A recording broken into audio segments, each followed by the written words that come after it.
Programme में एक बार फिर खुशामदीद। Army chief general Asim Munir ने गुज़श्ता रोज लाहौर में ताजिरों के नुमाइंदों से मुलाकात की है।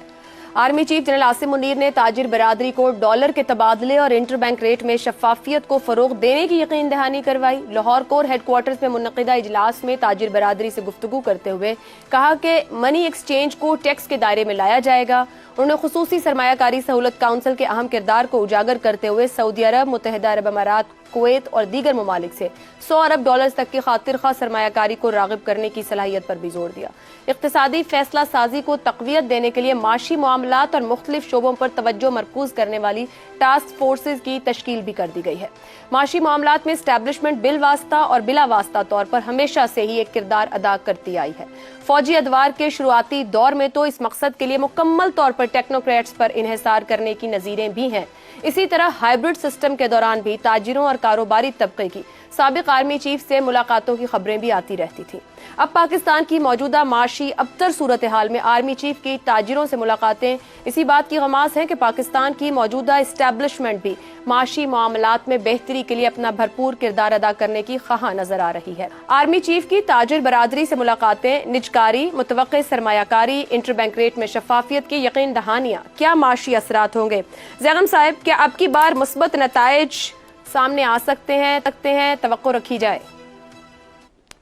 पहला सवाल तो ये है कि ताजिर आर्मी चीफ के पास क्या लेने गए थे? ये खुद गए थे या इनको वीगो डाले में लाया गया था? 1/4 मईशत है इनके पास। कम से कम 1500 अरब रुपए का इनको टैक्स देना चाहिए। कितना टैक्स देते हैं? 6 अरब रुपया। कम से कम 1500 देना चाहिए, 6 अरब रुपया ये लोग टैक्स देते हैं। इन्हें टैक्स से बचाते बचाते इसहाक डार ने ये जो टैक्स ठोके हैं बिजली के बिलों में, उसको कौम भुगत रही है।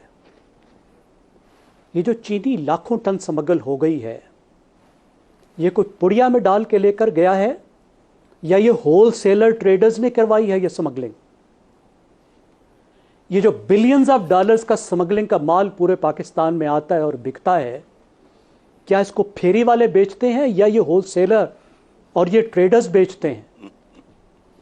ये जो हवाला हुंडी का कारोबार होता है, ये कौन करता है?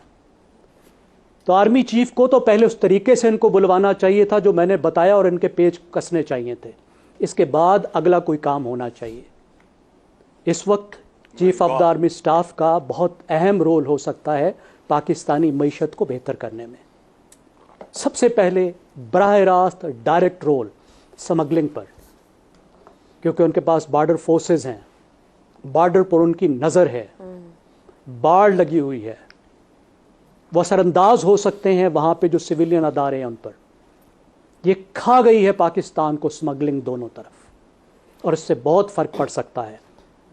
अगली बात, जब तक सियासी बहरान हल नहीं होगा, माशी बहरान हल नहीं होगा, और उनका बहुत असर रसूख है इस्टेब्लिशमेंट के हेड के तौर पर इस सियासी बहरान को हल करने के लिए। इन्वेस्टमेंट लाने में उनका बहुत अहम किरदार हो सकता है। उनके ताल्लुकात पाकिस्तान के इस्टेब्लिशमेंट के सरबराह के तौर पर, जो ख़ास तौर पर अरब मुल्कों के साथ हैं और साथ में चीन के साथ भी, वो एक अहम किरदार उसमें भी अदा कर सकते हैं। और आखिरी बात, जिन माशी रिफॉर्म्स की ज़रूरत है, जो सियासी मसलहतों की वजह से नहीं हो रही, जो पाकिस्तान की अलीट के मफादात की वजह से नहीं हो रही, उसमें वो अपने ज़ाती किरदार को, उनके अपने बारे में जो कहा जाता है कि वो ईमानदार आदमी है, उनको लालच नहीं है, उस असर रसूख को वो इस्तेमाल करते हुए पाकिस्तान की पूरी अलीट पर दबाव डाल सकते हैं कि बहुत कमा लिया, बहुत खा लिया, तुम्हारी नस्लों के लिए काफ़ी है, अब मुल्क को कुछ वापस दो और अब रिफॉर्म की तरफ जाओ। और अगर वो ये सब करते हैं, और मुझे उम्मीद है कि वो करेंगे, तो पाकिस्तान और पाकिस्तान की मईशत बेहतरी की तरफ जा सकती है। उम्मीद है कि मईशत बेहतरी की तरफ जा सकती है। हसन निसार साहब, मगर एक यहाँ पे बात भी की सियासी बहरान की, मुसलसल एक सियासी गैर यकीनी की सूरत हाल है। अब माशी मामलात के लिए टास्क फोर्स बन गई, तश्कील दे दी गई, क्योंकि एलीट की भी बात हुई जो कि एक माफिया में बदल गई मुल्क में। क्या इस्टेब्लिशमेंट ही अब माशी बेहतरी की जामिन है? सियासी तौर पर चीजें ऑन ट्रैक आ पाएंगी, नहीं आ पाएंगी? ये नहीं आ पाएंगी। पहली बात ये है कि मैं प्रोग्राम से फारिग होते ही जैगम खान की नजर उतारूंगा। अपने अलावा पहला आदमी इस मुल्क में जिसने असल बात की निशानदेही की है। मैं कितने साल हो गए ये कह रहा हूं कि तुम पागल हो, इसको इक्तसादी बहरान कह रहे हो अहम को, ये अखलाकी बहरान है जिसकी कोख से निकला है। चंद चीजें गिनवाई हैं जैगम खान ने, अल्लाह इस आदमी की उम्र दराज करे। ये इस तरह सोचता कोई नहीं, थर्ड डायमेंशन क्लैरिकल किस्म की सोचें हैं इनकी, कख नहीं होना। देखो मैं मुद्दतों से एक बात कर रहा हूं कि पाकिस्तान को बुनियादी और जौहरी तब्दीलियों के बगैर ये ट्रैक पे नहीं जाना, ये टेक ऑफ करेगा ही नहीं। दूसरी बात ये कि जिससे हम सिर्फ इक्तसादी इक्तसादी इक्तसादी, वो कैसे होता है इक्तसादी? मैं दूध में मिलावट कर रहा हूं, यह भी इन्होंने बात की है, चीनी की या फलाना, ये इक्तसादी है। होश करो। मैं कहता हूं रवैये तब्दील करेंगे। मैं मसलन एक बात करता हूं, चपड़कनातियों को समझ नहीं आती कि लोगों को एक साल के अंदर अंदर ट्रैफिक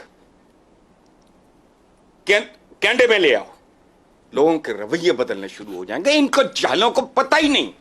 यही तो असल सबब, उसी अवतार के लौंडे से दवा लेते हैं। जैगम साहब ने जो बात की है कमाल है। हम Pakistani third dimension out of box thinking हमारे करीब से नहीं गुजरी। देखो मर्ज की तशखीस ही अगर ठीक नहीं होगी आयशा, मर्ज की तशखीस ही ठीक नहीं। हसन साहब को तय कराने की माजरत। यहीं पर एक सवाल है सर, एक सवाल है आपसे। आपने कहा बिना, और बिल्कुल दुरुस्त कहा, बजा कहा, ना सियासत हो सकती है ना मईशत चल सकती है, बिना इखलाक तो इंसान भी नहीं हो सकता है। हम कहां से शुरू करें आप बताएं। हमने अभी यहाँ एलीट की कितने बार अपने प्रोग्राम में बात की कि एलीट ही माफिया बन चुका है। सिविक सेंस कहां से सिखानी शुरू करें, किसको सिखानी शुरू करें? और भाई लंबी बात करते हो, मैं बूढ़ा आदमी हूं, मैं भूल जाता हूं असल बात क्या की आपने। मोटी बात फिर मुझे कंफ्यूज कर दिया आपने। ओ भाई करने वाली साफ नंगी चिट्टी बातें हैं,